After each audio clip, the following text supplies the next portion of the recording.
Hello and welcome to the Parks and Recreation Board today, July 14th, 2020. Today you can call into our meeting by dialing 646-558-8656. Enter meeting ID 832-3251-6881 followed by the hash or pound sign. Please remember that there's a slight delay on social media, so call in early if you have any questions. Thank you, and we'll start the meeting. Thank you, Monica. Good afternoon, everybody. This is Doug Kraus, and welcome to the special Park and Rec meeting on Tuesday, July 14th. Board members currently present on the call are David Malinowski, Michael Brody, Kim Rock, and we have our Board of Supervisors liaison, Mr. James McCartney, and I believe we have Dennis Wasaki and Trish Bunn will be joining late. And Monica, if you want to go, I know our agenda item tonight is Ellen, so if she's ready, she can jump right in and start giving us the presentation and giving us the update on the Garden of Reflection and all the great things that that Monica just shared about the walkway. And so, Ellen, I'm going to turn it over to you. I hope you're doing well and staying safe during all this. So. Actually, Doug, I want to give a quick preview before Ellen talks. I just wanted to go over kind of how this all came about. We started meeting with Ellen early on about some of the projects that need to be done at the park.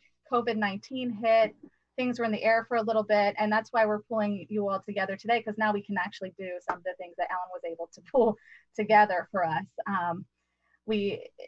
She really added some layering to things, got creative with how she came up with some concepts to get things done. I really like to thank her for that and introduce her and the project so she can review some of the things, mostly porous pave contribution to the park today. Great. Thank you, Monica. And I have to thank you all because I know this is a meeting set up specifically to talk about this. I appreciate you taking the time. It's really important. And I'm so excited to be moving forward with our project. It's called the Garden Revitalization Project. And really, unbelievably so, I think we're coming up to the 20th anniversary of the attacks upon our nation. And I seriously can't believe that. I don't think anybody can. But this project is all began because the garden and areas within Memorial Park need to have a little update, a little cleaning up, a little pruning. And so this project grew and grew and grew as we realized all the things that needed to be done. So I'm going to go over them with you in a little bit with Monica. I have some pictures and things to show you, but what we did was we approached the Bucks County Technical High School, and they loved the thought process that the kids would be able to have a summer program, and they're working under a SLIP grant, and that we can explain that in a little bit, but what it does is it allows the students to be able to work for the summer for an 8-week period, working Monday through Thursday. And we've got tons of jobs for them. And I'm really, I can't even tell you how great these kids are. We have a handful of kids right now. We're looking to actually broaden that in the next few weeks.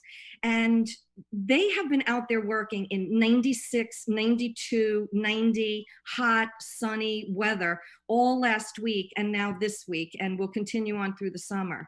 That being said, we do have Vera on. Vera, if you want to put your mic on. Vera is a student at the Bucks County Technical High School, and she offered to come here and just say a few words to you. So Vera, if you want to say something. Hello. Well, as Ellen has said, my name is Vera, and I am a sophomore going to my junior year. When I saw that my technical school gave away job opportunities to students, I instantly wanted it to be my first experience working. To be honest, I've never even heard of the Garden of Reflection before. But once I did, I thought that it was amazing that it was built on the people's $2.5 million donations. Also, the fact that almost everything there symbolizes the impact of the tragedy that was 9/11 Not gonna lie, it kind of shocked me. And even though it may be hard to work under a beating sun, I still take pleasure knowing that I'm taking care of something so important. Thank you. Vera, thank you. We appreciate you taking the time to come in here. It's very sweet of you. But, you know, here you have it. She's saying, even though the sun's beating down on him and it's really hard, she's there because it means something to her. So thank you, Vera. And we have a lot of other students, too, that we thank. Leading into that, what we have gotten, the school is working under, like I said, a SLIP grant, but we also have partnered with Ivan's Outreach Center, and we have Darletta on the line. I'm not sure if anyone else is with Darletta, but I'd like to actually introduce Darletta right now because Darletta can tell you about the grant and the opportunities that it offers. So Darletta, how about you get on? Hi, thank you for inviting me to be a part of tonight's meeting. When Dr. Paskey and Ellen and Eric Stark outreached to us to possibly partner in and help with the oversight and management with the kids coming out in the summer program, we were happy to jump on board. I actually oversee the 21st Century grants that are in several Lower Bucks County schools and parochial schools, public school as well as parochial schools. So the hope in the grant is that we're exposing the kids to everyday work experiences. And that's something that both the SLIP grant and the 21st Century grant is allowed to do.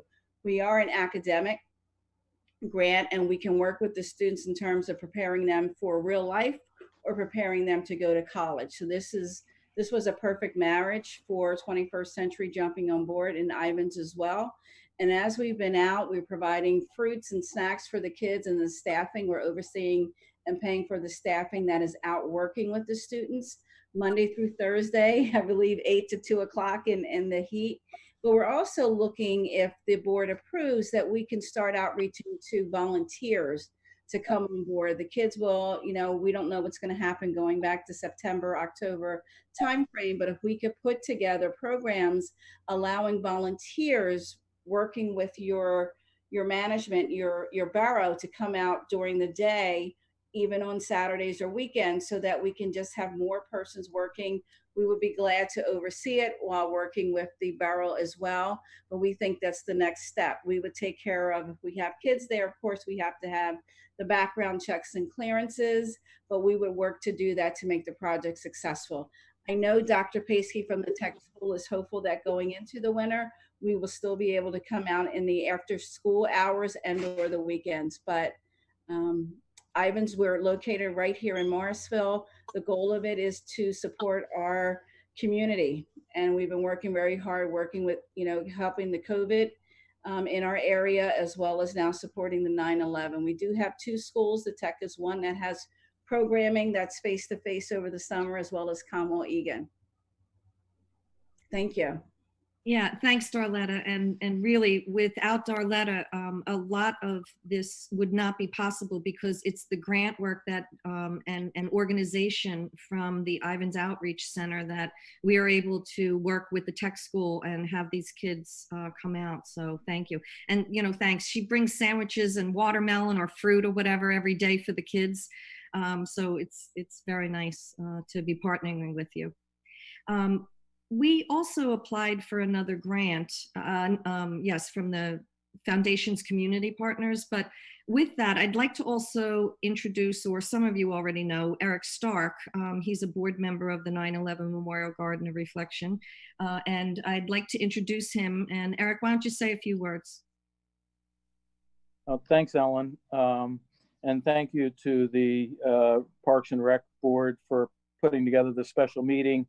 And I want to thank our partner organizations in this project. Darletta does an outstanding job as the executive director of Ivan's Outreach Center. And I work with her, and fortunate enough that she put me on her payroll for this summer to help supervise and mentor the kids from the tech school, which I'm very happy to do. Vera is one of them, and they all work very hard, and they're doing a great job so far. And as Darletta mentioned, we're hoping to get a little more extra help as we go into the next phase of this project. which is to prepare the pathways for the porous pave donation that Ellen's going to talk about.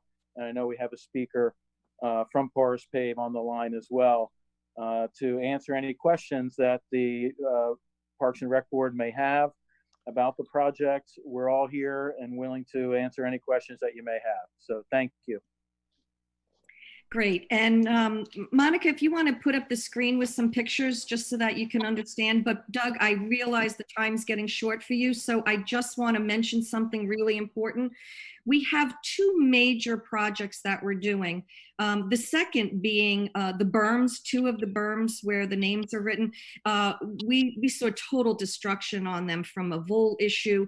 We're thrilled that there is so much new growth coming back this spring, but we also are addressing that. So the township's estimates to take care of that were upwards of like $50,000. We totally wiped away that cost. We're having the students be able to do that. But our number one priority is redefining these walkways throughout Memorial Park, behind the Garden of Reflection leading into the Oak Garden Arboretum. And these walkways were just a beautiful, peaceful place to be walking on when they first were put in. We put them in with red tipple. We understand what happens with red tipple after time. The grass grows over it, the tipple washes away, and the walkways, there are portions of it that are actually hazardous to walk on. I mean, somebody came there today with 3 children and their response was, "Be careful, it's a little wobbly walking on this walkway," as they were walking in a portion of it. So our major goal is to restore the walkways to a very peaceful place that we can walk on. We also, with this porous pave, permeable surface that we're talking about putting on, we also are changing the dynamics of what has been happening previously. First of all, it's not going to wash away. But we also now are able to invite handicapped individuals to be able to traverse all of these walkways, whereas previously they were not able to maneuver over the red tipple. So I'm really excited. I'm going to introduce Matt in a couple minutes, but and I'm going to talk about all the other things that we're doing as well and with the pictures. But Doug, you tell me, if you have something that you'd like to say right now, I'd love to, hear you, whatever you have to say, answer, whatever. No, first of all, I want to thank you again for the extra efforts and everything that you were able to accomplish and do on this project. And I think the group is, if I can speak for them, is really excited, and I think this is going to make for a great renovation to the site. I know the junipers and the shrubbery there was definitely something that needed to get done, but I wasn't really aware much on the walkway, and after it was brought to my attention and visited there, I can see this will be a major upgrade, and I think just accessibility is going to be also a major point as we move forward. So and obviously the cost savings and getting partnering with these groups to make that come to life, it's a win-win for everybody. So I do appreciate all the time and effort and creativity that you've put into this. I do apologize that I do have to run. I do want to sit through this, but I do have all the materials, and I know that the other board members on the call here will ask any appropriate questions and make sure that if anything needs to be addressed, they'll take care of that. So again, I apologize that I can't sit through the whole presentation, but I just want to recognize your efforts again and thank you. I appreciate it. Well, great. Thank you. And as long as I'm glad. Yeah, I'm sorry. Can I jump in real quick, Mike Brody, real quick? I'm so sorry. I'm, as you can tell, I'm at a baseball game, so we're start, and I'm going to listen to the whole thing. But I just also wanted to thank everybody, and I'm so excited about this project and what you guys got done. And in case I can't say it because we're playing, I just wanted you to hear it. Thank you. Great. Sounds good. You were able to establish a quorum, because we're wondering process. whether we will have a recommendation from this board to the Board of Supervisors for tomorrow night's meeting. I'll be able to vote when necessary. Yeah, we do have a quorum. Yeah, and I think Dennis is supposed to join shortly at some point. So, Great. So again, I apologize, but you know, like I said, I've looked over the materials, and if again, the folks on the phone and the Zoom meeting here will leave you in capable hands. So Great. All right. Well, stay safe, Doug, and we'll see you soon. all right, thanks. All right. So just real quick before we move into the slides, I just wanted to cover something Ellen kind of brushed over, but the students have started some work at the park already. They are doing some cleanup work. They have not gone to the trail yet. They haven't worked on defining the trail. So that's what we're discussing today, is the porous pave piece of this and how all this will proceed. So I'm going to open up the slides for you so that Ellen can go through her presentation. If you just wait one moment. Yep.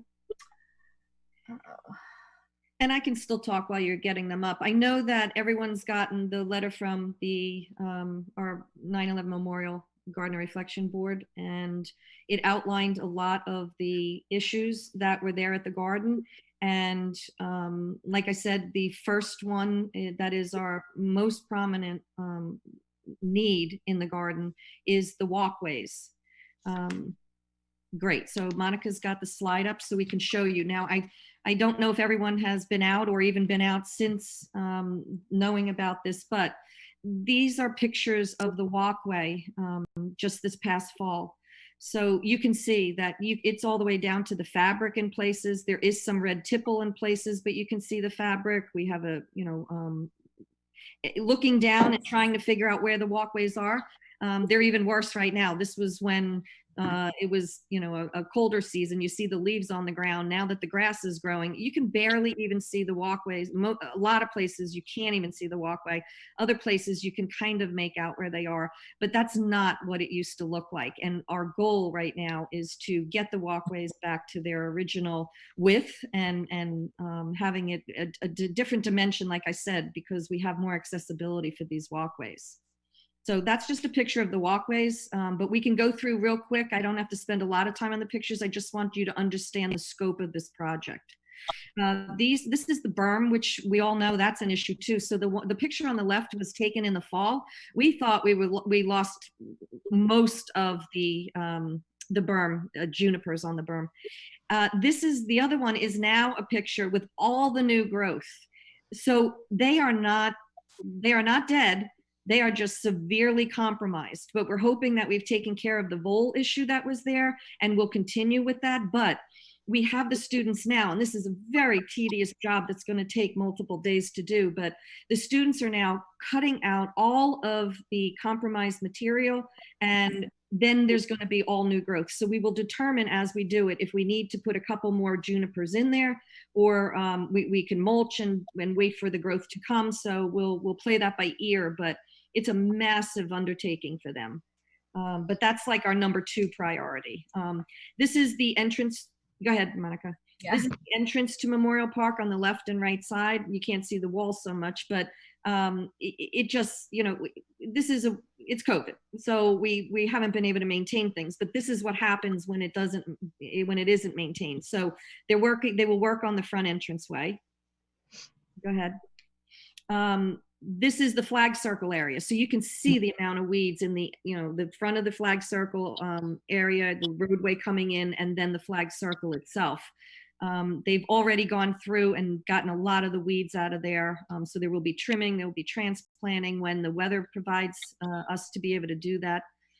Okay, go ahead. Okay, so on the left, that was the first day, the first week, actually the left and the right, they were the first week of collections. And while it looks very small, when you're standing in front of, if you can think that the trash receptacle is sticking out on the right-hand side of that left picture, the top of it, so what is that, 5 feet tall? It was massive amounts of compromised branches and trees and whatever that they took care of. The picture in the middle is showing the berm. You can see that there are 2 compromised trees right there. Those trees are being removed or are removed. Are they removed already, Eric? Did the last one come down? Yeah.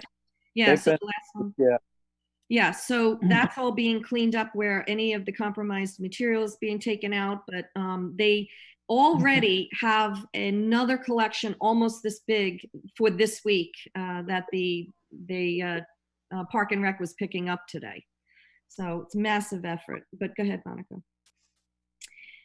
This is part of the oak garden on the left pictures in the center. All of the trees in the oak garden, and you can see, how the branches have already been starting to be brought up, so you can walk under it really nicely. The compromised branches are off. It looks so clean in there right now. It's going to be beautiful when we get the walkway done in there. Also work like this is the picture on the right is at the front entrance. We have those prevailing winds and see what they can do to the trees. So we're staking those trees up so that they become upright again. Go ahead, Monica. And walkways, they require maintenance, and you can see even in the middle where the power washing stopped. Now that's not power washing from this year, so actually that power washed area is dirty already, but the other is what it looks like this year. So the students will go through, they'll also power wash all these walkways. And on the left picture, you can see that there's some plant material there, some grasses that there are places that it's missing. So we're trying to, when the weather cools down a little bit, think about being able to transplant and make that all uniform look again. Okay. The donor wall, you can see on the left side, we have there's a buildup of the mulch. You can't even see the bottom donation that we got. So we're going to redefine that area, bring it down a little bit, remulch it again, and have it where this sign is prominent. And you can see on the right, there's a lot of names you can't even see on there. The paint needs to be repainted, and that will be done as well. So it'll all be restored as it should be. Go ahead. And this is the site plan of Memorial Park. So if you look on the bottom right where it says Memorial Park, there's a line coming up. That's the trail. It's marked trail. And if you don't recognize or don't know where all the walkways were, that trail comes around the Garden of Reflection. It then leads into the Oak Garden. So it follows right around into the Oak Garden. And you can see that there are multiple branching walkways. And underneath where the, what does it say, shade tree grove, that's the honey locust, and there's the plaza in there. All of that area will be redone. The walkways will be redone in there. So it is, you can see by this, it's a massive effort. It's requiring a lot of coordination, and these kids are able to help us out all the time. It's amazing. But then the most important thing for us to be able to do this is that, and I want to introduce Matt to you. He's from Porous Pave. We got a very, very generous donation from Porous Pave. They heard about our project. They heard about it being a 9/11 memorial. They are real patriotic people, and so September 11th meant something to them.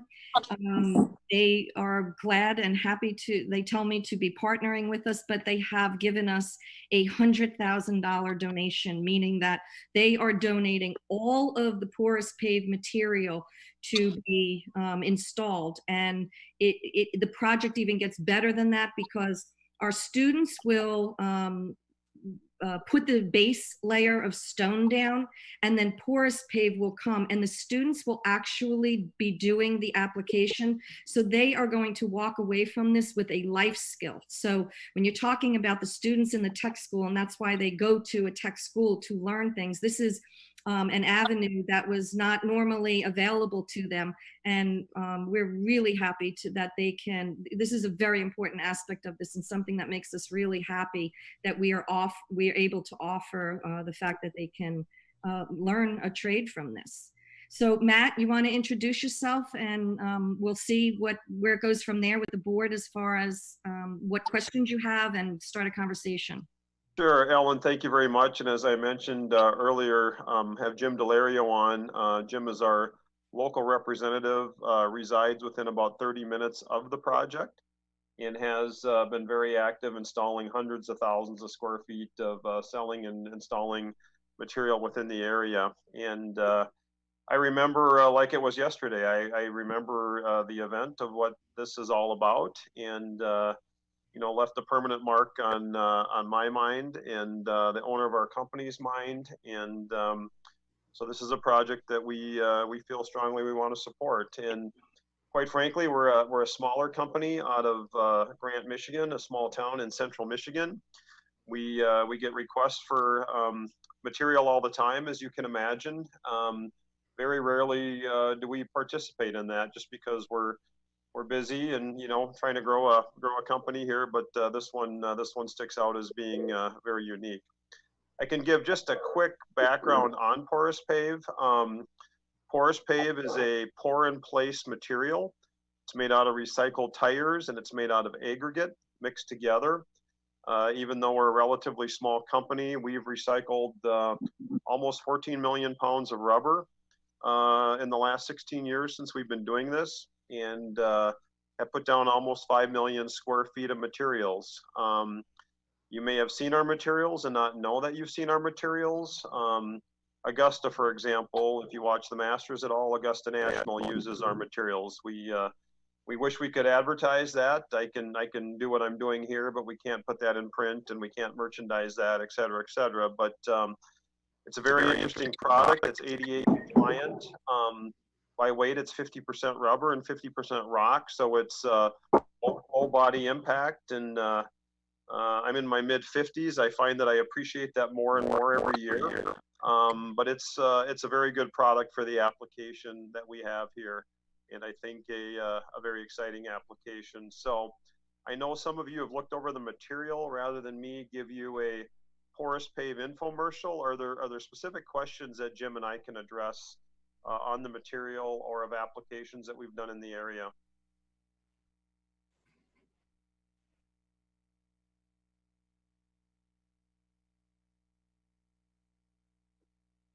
I'm assuming you folks can hear me fine. Anybody have any questions? Trish, I know you had some questions about porous material in the past. Do you have any questions on this project? I'm sorry, I did No. not get, I'm sorry, go ahead.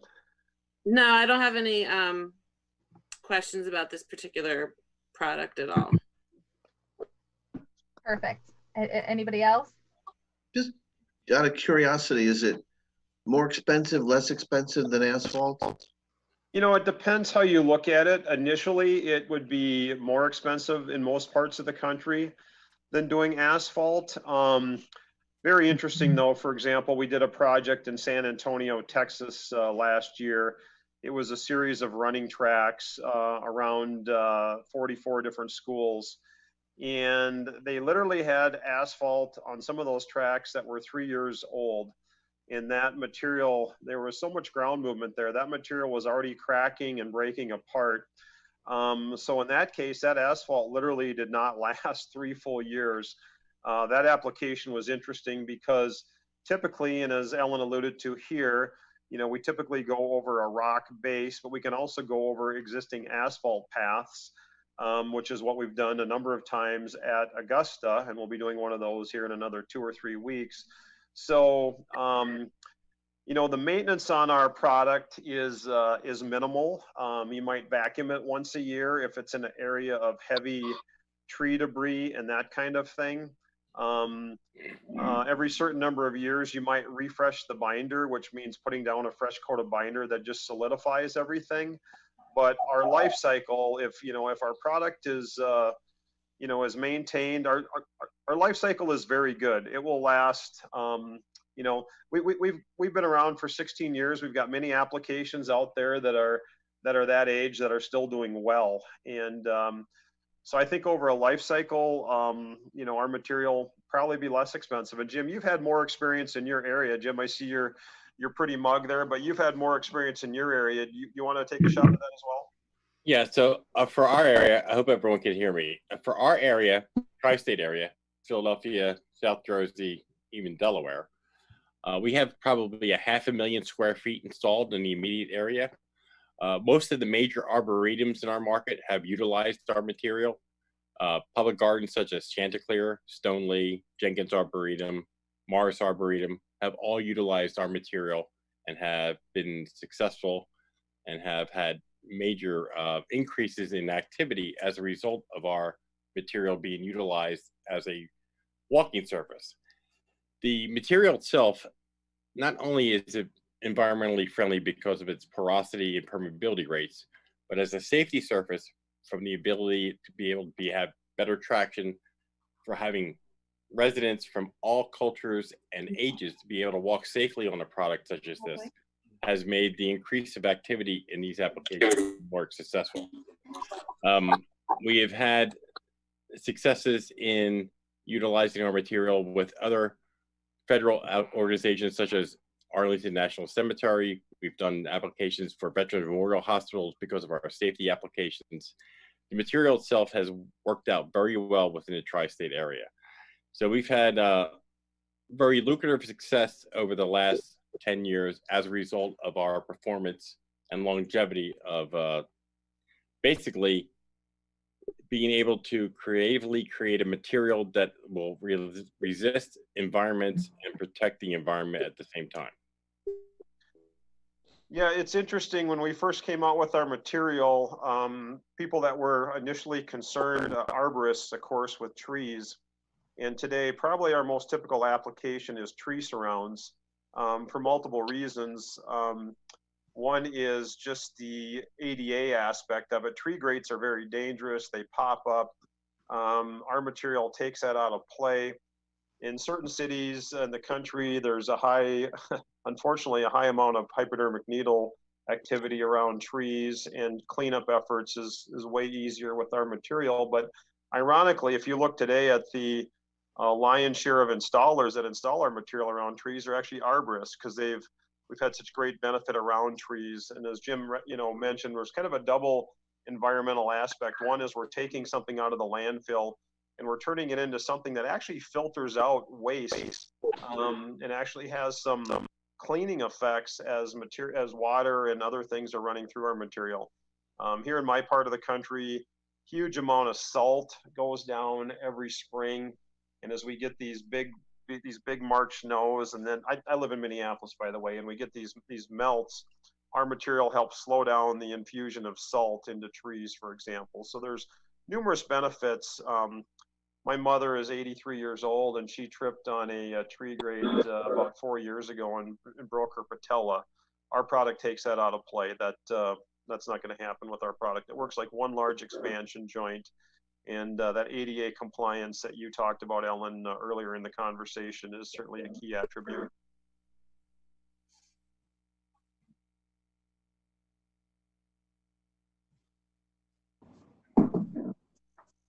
Thank you. Are there any more questions from the board?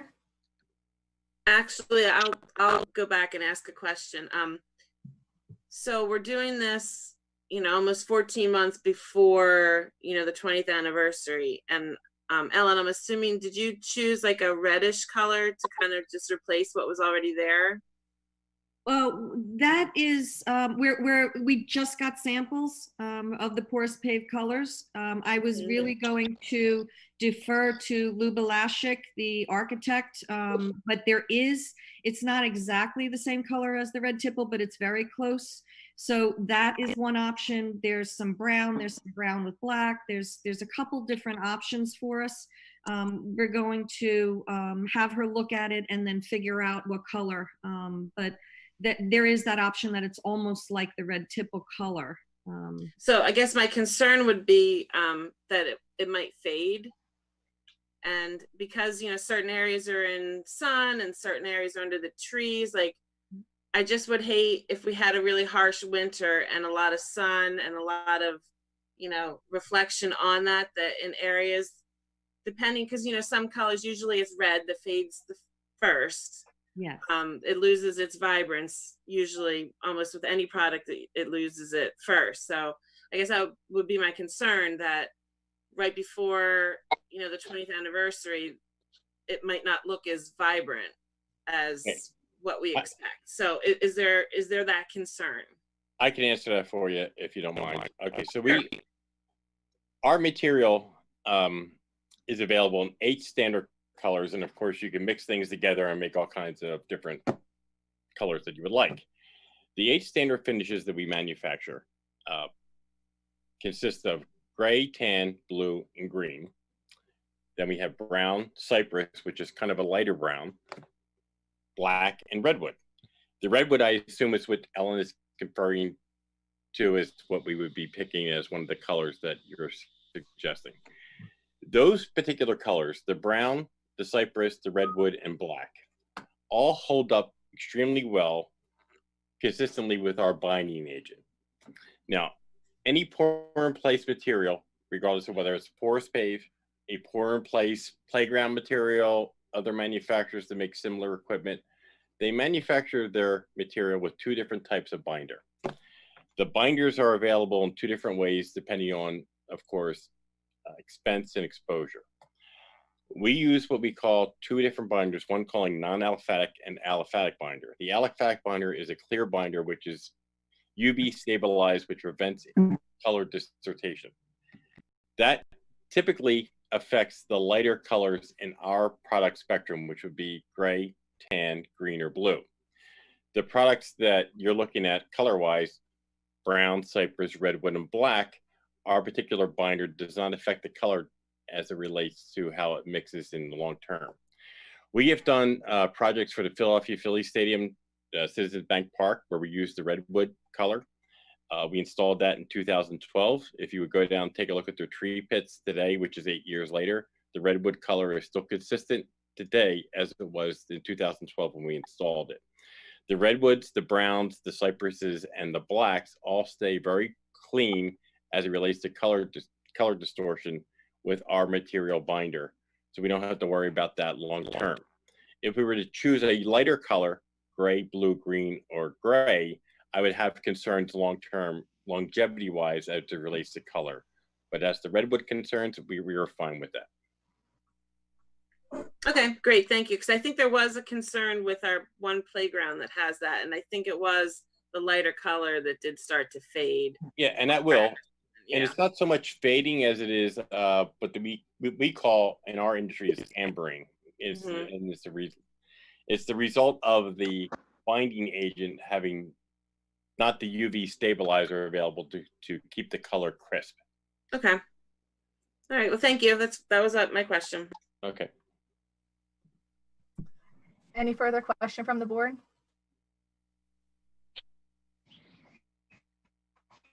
No further questions. Do you want to open it? I feel like I'm acting like Doug right now, but I do want to open it up to the public to see if there's any public comment.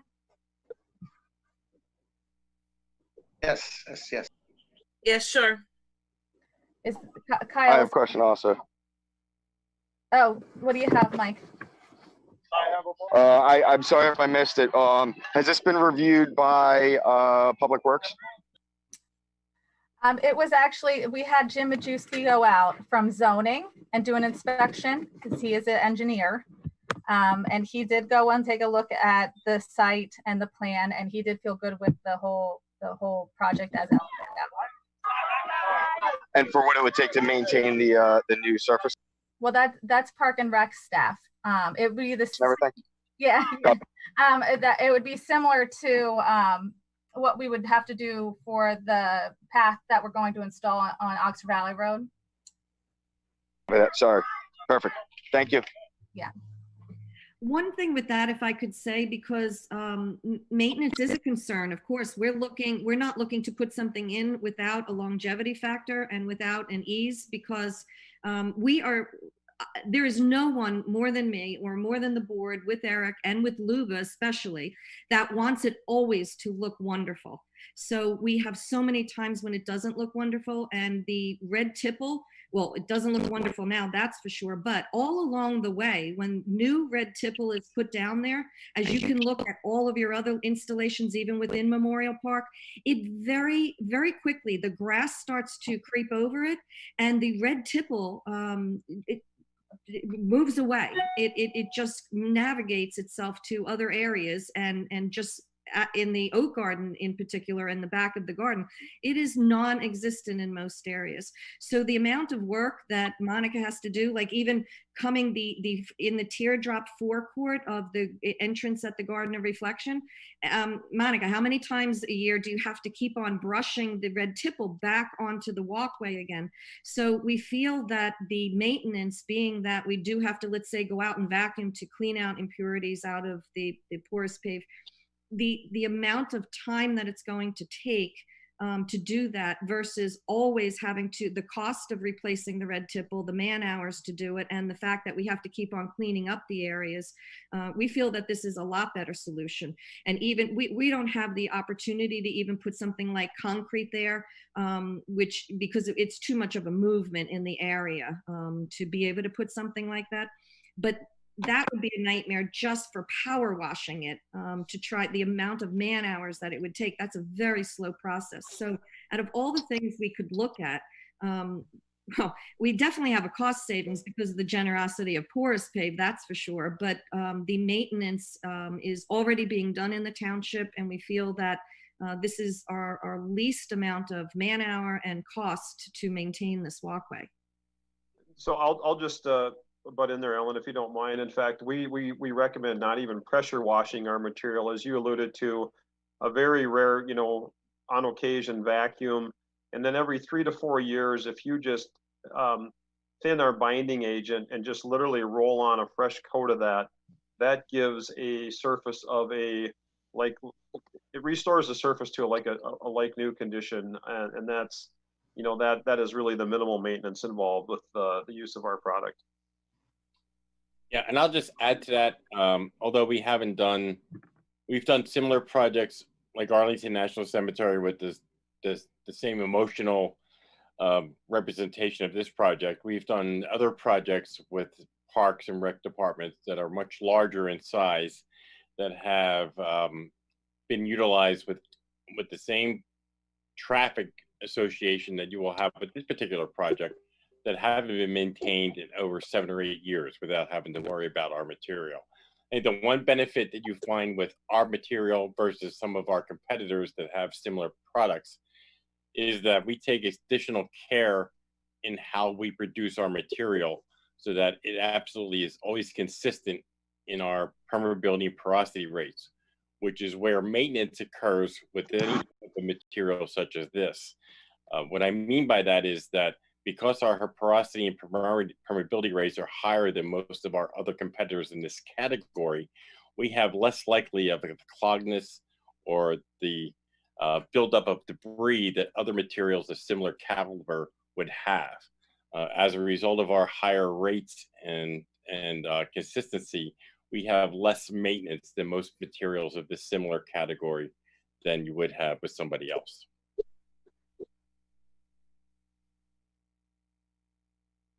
Okay, thank you for that. I think we'll open up for public comment. We'll see if anybody's on the line. Kyle, is anybody on the line? No public comment. Thank you. All right, I guess it's up to the board at this point if you guys would like to make a recommendation.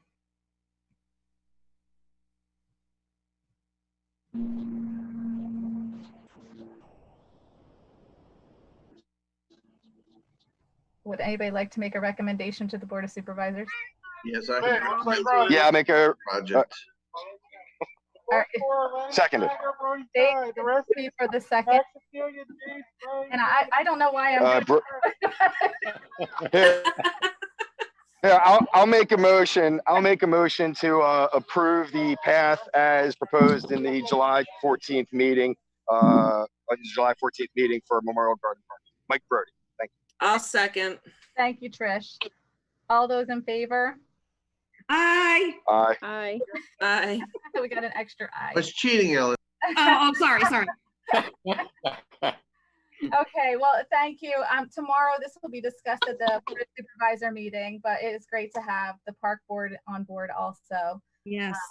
Yes. Thank you all for pulling it together today. I know a lot of you scrambled to get here. I really appreciate it, and I know Ellen does too.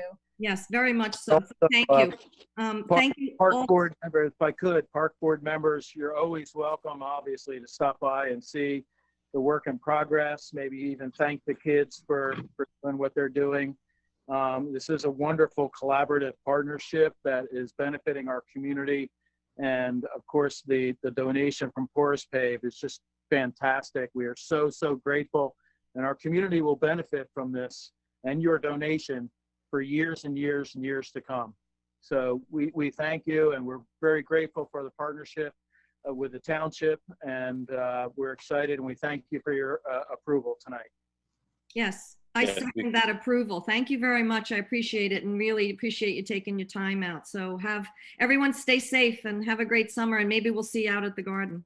Well, we thank you as well. Obviously, from Porous Pave standpoint, we would love to be a part of a project that's so significant in our American history, to be involved with a project such as this. So we're happy to be able to contribute to this.